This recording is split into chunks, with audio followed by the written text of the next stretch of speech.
Ladies and gentlemen, esteemed HPCL employees and viewers tuning in from all corners of our organization, we welcome you once again to another intriguing episode of HP Unplugged. In this episode, we have the immense privilege of unveiling the remarkable journey and insights of a true leader within our organization, Shri K S Shetty, our Director of Human Resources, the leader who planted the genesis of HP Unplugged. Shri K S Shetty, who took charge as Director HR on May 1st, 2023, brings a wealth of experience and expertise to this pivotal role. His career, marked by dedication, innovation, and relentless commitment to excellence, serves as an inspiration to us all. Beyond his achievements at HPCL, Shri Shetty actively influences the HR landscape in India, serving on the AIMA Core Committee on HR and National Council of Indian Society for Training and Development. As an additional testament to his dedication, he also sits on the board of HPLNG, HRRL and HPRGE. Join us as we delve into the world of HPCL's HR champion, Shri K S Shetty. This episode of HP Unplugged promises profound insights, captivating experiences and a glimpse into the leadership journey of a true HR visionary.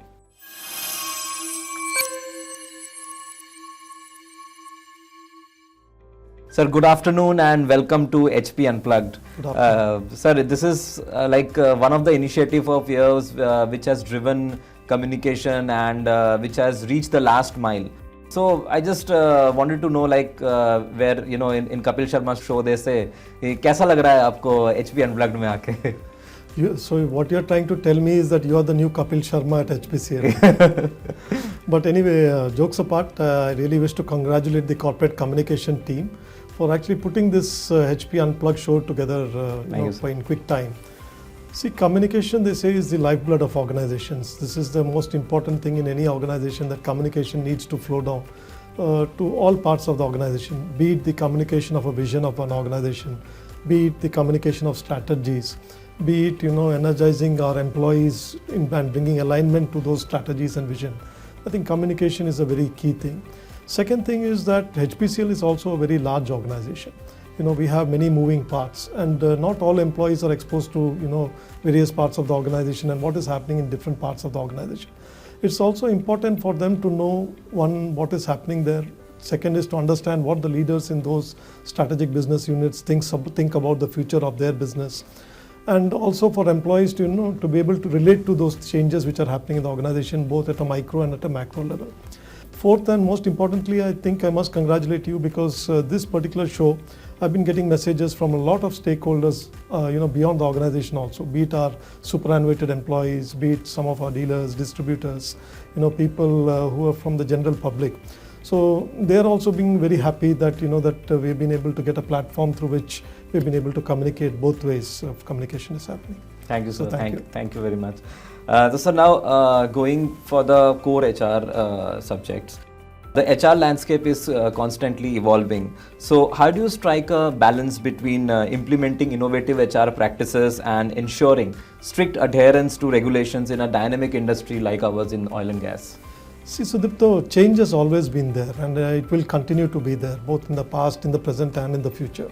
But what is actually changing is the rate of change. That is, we have seen that in the last 10 years to 20 years, the rate of change has become disruptive so fast that, in terms of technology and so many other things. So while this trade-off or this challenge will always be that one side, as a government company, we will have the regulations and the compliances to be done. Second, the challenge is also to, how do we absorb the new changes and technologies which we've been coming into play. So we've been able to do a good balance of this so far, and we're doing a good both moving into the future. For example, if you take the area of talent acquisition. So on the one hand, you have things like the presidential directives which are there, and compliance with the presidential directives. And while on the second hand, if you see, that you will have a lot of technology enablement which has come in and been introduced into the talent acquisition process. So we have digitized right from the application process to the processing to, to the shortlisting of candidates. The entire project process has been digitized. Second thing is that we have brought a lot of technology like robotic process automation, then digital enablement in terms of payment of fees and other things. So this is one example. Second is if you look at areas like capability building. The one side you have the compliance part that where people will have to clock that 52 hours of learning. But the second thing is how do you make that more interesting? How do you make it more enabling? So for example, what HP HR, what we have been doing is that we have now introduced platforms like self-paced learning, a new CBMS system which has been introduced. So here what we are doing is we are taking a lot of our content which was otherwise in the classroom into digital environments. So that digital enablement, like both in artificial reality, mixed reality, augmented reality, in terms of simulators at our refineries. So we're making this entire learning experience more holistic and more interesting. So this is where we bring the trade-off between compliance as well as technology. Okay, sir. Sir, we saw this all these strategies being discussed during the recently held HR strategy meet, and there we came to know about HR 2.0 and the many initiatives that are being carried out in that. So would you like to throw some light on HR 2.0, its objectives and its strategies that are going to come up? See, I would say that we are living in very interesting times. When I took over as Director HR of the corporation in May 2023, there was a lot of change which was happening both in the external environment as well as in the internal environment. So if you look in the external environment, there's a lot of disruption happening around the energy transition space. There is a lot of disruption happening around digital. There is a lot of change which is coming around the net zero narrative which is there, and climate change and so on and so forth. If you look at internally what changes are coming, the company is now looking into new business lines, like for example petrochemicals. We are looking at LNG. We are looking at green and new renewable energies, new alternative fuels like biofuels and things like that. So there was a lot of change which was happening both in the external environment as well as internally. So HR 2.0, the strategy meet which we held in June 2023, soon after I took over, was to bring this alignment between our own HR challenges that we are going to see in the future, and how do we bring greater alignment of HR with this new Naya HPCL that our chairman talked of in January 2023. So these are what we have done is now that to bring greater alignment and to bring greater focus for these areas. We have now brought 8 centers of excellence within HR. And so each of those centers of experience, we have given them both, we have kind of looked at the overall corporate strategy, and we have now made our strategy into 3 buckets. What is something which is in the short term, middle term, and long term. And when I say long term, it is 18 months. Okay. So, but I'm happy to share with you that, most of the things both in the short and medium term has already been achieved, and we are excited to get into the long-term changes that we plan to bring. Thank you very much, sir. And so one of the strategies that I believe is one of the COEs is talent acquisition. And it is a very dynamic kind of a COE, because we know that the oil and gas sector is changing very quickly, that you explained. So what are the things that we are, some new initiatives that we are doing to retain the top talents that we acquire through talent acquisition? See, when you look at the talent acquisition space, I think there are 4 important pillars which are there. One is, of course, the acquisition of talent. One is the retention of talent. Third is you talk about diversity and inclusion. These are the 3rd and 4th pillars which are there.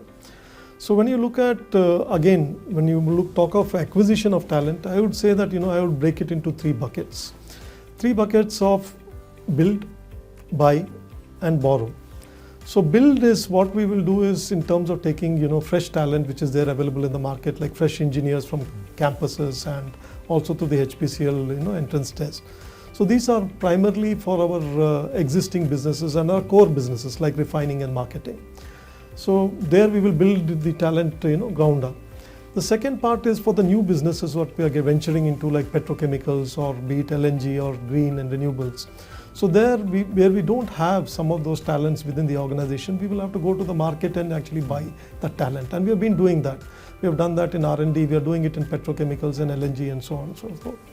And the third, of course, is there are certain areas where we want to, leapfrog into those technologies. Like, for example, digital absorption. So when you talk of digital absorption, this is a good place where you need to borrow, talent. And that is where, we would typically align with certain, the big four consultants and things like that. And, actually borrow some of the talent which is there to, to understand and, to fill the gaps which are there in our talent, which is there internally. And so that we can scale up in those areas rapidly. So this is as far as acquisition goes. Overall, I would say that, HPCL, it has not been a problem for us for retention of talent, because our overall numbers, if you look at in terms of turnover, it is about 3%, and that includes people who are separating on account of retirement, that includes people who are going out on account of ERS, and also the resignations. So if you look at the subplot within that 3%, you would say that, less than about 1 to 1.5% is actually the attrition which is coming out of resignations. And again, there we have done the analysis that most of them are people who have gone within the first 6 months, for better opportunities or either for higher studies and things like that. So we are not very worried or concerned about the exit which is happening in those segments. Now, what we are doing is in terms of, acquisition of new talent and how do we brand ourselves. So in our Center of Excellence in Talent Acquisition, there's a lot of interesting work which is being done about, how do we project and brand HPCL in important campuses. We have now appointed brand ambassadors, some of our officers from those particular campuses, they have been nominated as brand ambassadors, and they are actually carrying the word of HPCL and how interesting it is to work at HPCL and so on and so forth. So these are things, that are changing in terms of, talent acquisition. And in terms of retention, we have got a whole lot of policies again where we have had the Center of Excellence in Talent Acquisition has worked on. One is that, in terms of new programs that we have curated for new joinees, we have the MBA Oil and Gas. So a fresh engineer coming into the organization typically with 1 or 2 years of experience, we are onboarding him for an MBA in Oil and Gas, which is a very valued degree. Second is that we have also got now for people who have spent about a little bit more number of years of experience, we have curated a program which is now known as HP UA. So this is for identifying early leaders, in the organization who have spent about 7 to 8 years in the organization, and how do we channelize them and bring them into the mainstream leadership, because they are the ones who will be actually seeing 2047 Viksit Bharat and things like that. So we are giving them a lot of enablement in terms of their technical, functional, managerial and behavioral competencies. So this is as so far as retention goes. There is also the softer parts where we are working on in terms of policy. Today, for example, you'll be surprised that an officer who is just 3 months old in the organization, we are giving him a vehicle loan of about 7 to 8 lakh rupees, for his joining. We have many other things like a laptop and is on the day one, which is, so a lot of change has also come on the softer aspects of this. Third is in terms of diversity, what we are doing is, I'm happy to share with you that last year we had about 23% of our total recruits were actually women. So this has been by far, the highest that, we have recruited as a percentage of women entering the organization. But I would say that this is work in progress. We are also the Center of Excellence, for employee engagement is looking at how do we change and make our organization and policies more women friendly, and our workspaces more safer and, better for women. So all of these things are a lot of work is in progress, and it's an exciting space to be in. Last and most importantly is we also take diversity very important. So, people with special abilities, people with who have children with special abilities, people who are coming from, in terms of affirmative action, in terms of recruitment of people who come from, backward sections of society. I think HPCL has always been a model, how we have engaged with these sections of society. Our HP Seva and our OBC Association and all, they have got wholesome praise, from parliamentary committees, be it, the National Commission on SC or ST or anything. So I think a lot of good work is happening and a good work has already been done. So we have a good foundation to build on. Thank you, sir. So carrying forward, my next question was actually on engagement of workforce, which we have covered quite a detail in the earlier question. But anything apart from that you want to focus on for employees between 25 to 30 years of age that we are doing in HPCL to engage them? Yes. I wouldn't bracket our employees only into 25 to 30 and we have to engage only with them. I need to engage with employees at all age groups. People who have just joined the organization, people who are 35 to 50 and 50 and above and so on and so forth.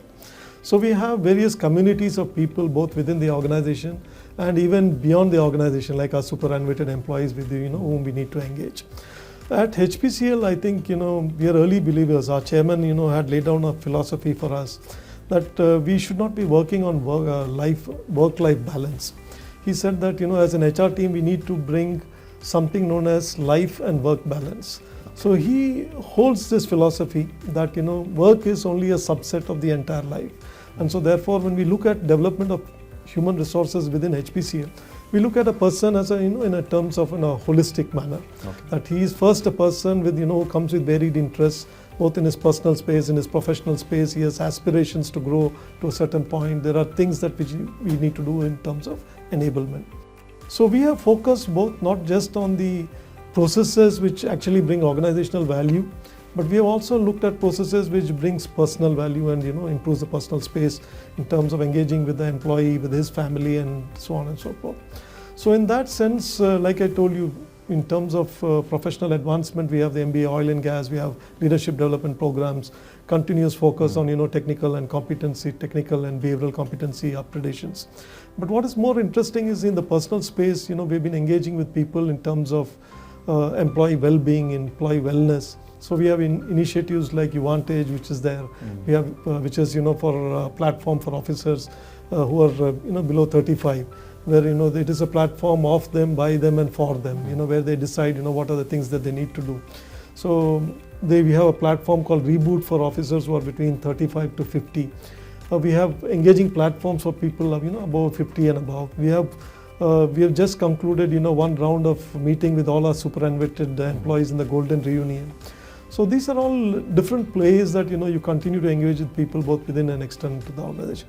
So HPCL, at HPCL and at HPHR, we believe that engagement is a continuous process, right from the day somebody joins the company and even after he has exited this particular company. Thank you, sir. Actually, we are all beneficiaries of all these various initiatives that has been spearheaded by you and your department. And I'm sure that all the viewers who are listening, the new recruits who want to join HPCL, they must be benefiting a lot from this, and they must be knowing that what is going on in HPCL and why HPCL is a great workplace to work with. So this will give them a nice perspective. Sir, I want to focus on one more point, is that under your leadership, in this year we are celebrating Golden Jubilee, and we are doing plethora of activities all across the country. So would you like to throw some light on it, that what we are doing and how we are actually celebrating our Golden Jubilee? So the Golden Jubilee, the theme of our Golden Jubilee celebration is we call Panchtatvam ka Maharatna. So very recently, about 2-3 years back, our company has now become a Maharatna company, and we are now celebrating our Golden Jubilee around these 5 elements of Panchtattva. So we have curated a number of events, exciting events which have been happening all around the year, be it in each of these spaces, be it Agni, be it Vayu, and so on and so forth. So these are for both our current employees. It is also for our superannuated employees. There are certain engaging programs with with the extended community which is there, with either with NGOs or be it our dealers and distributor network and so on. So we want to actually engage with everybody who has helped to build this particular company. We are grateful, we realize that over the journey of the last 50 years that this company has become a great company, not because of the present management, but it has also become great thanks to the efforts of countless people who have been associated with this company, and in different ways. I mean, each of them, wherever they have been, in whatever capacities they have served this company, I mean, all of them have contributed to shaping the destiny of this company, and we are so grateful to all of them that they have laid a great foundation for this company. Yes. And the responsibility of the current management is to how do we make it grow, and how do we pass on the baton to the next company, to the next generation, because our vision is that when around 2047, definitely we want to see that HPCL is one of the greatest energy companies on planet Earth. So the realization of that vision is what is firing all of us at HPCL to see how do we take this company from where it is now to the next level. And that is where in our HR 2.0 strategy we talked of not just transformation but we talked about from transformation to transcendent. So there where we go beyond a particular, you take an escape velocity and go to a totally new orbit. Yes. Thank you, sir. One, in your earlier questions, you have talked about life-work balance. So I want to know that how do you do the life-work balance? Because you have a very hectic schedule. You have to you look after so many departments, so many initiatives are going on. So how do you do that in your own personal life? A good question, but what I do is normally in the morning I put some time aside for yoga. So I practice yoga at home, and wherever, even when I'm traveling, it only requires 6 feet by 3 feet of space, to actually practice yoga. So this is something which I have been doing for the last 10 to 12 years. Second is I also enjoy my evening walks with my spouse. So it's a good time for us to actually catch up with what has happened in our lives and during the course of a day. And of course, my third and most interesting hobby is, I spend time with my pet Caesar. Okay. So he's a big stress buster for me, and he's the one who's eagerly waiting at the door every day to welcome me, whether my wife and children are there or not there. But I'm sure that Caesar is at the door to welcome me, and that's a big stress buster.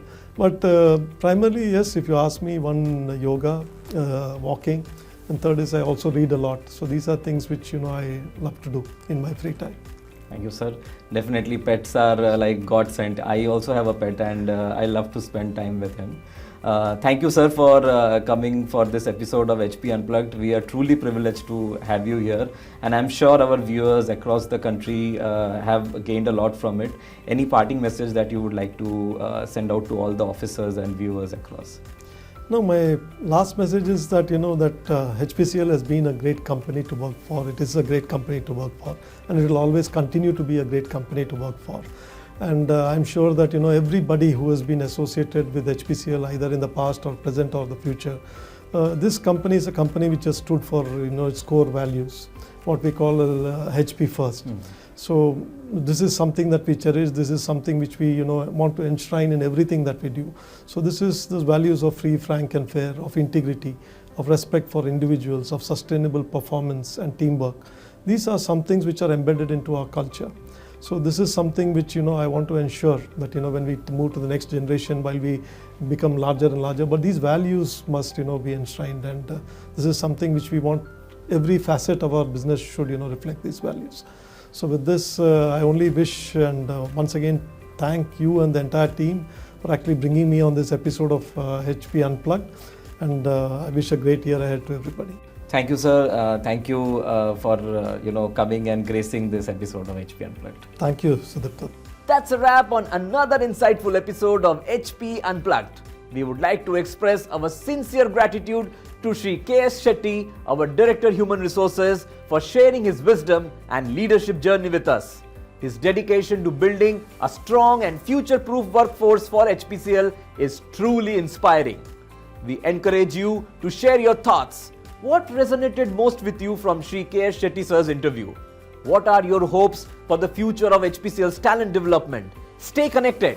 Let's continue the conversation by sharing your feedback and suggestions at prcc@hpcl.in. Until next time, keep striving for excellence. Goodbye. Namaste.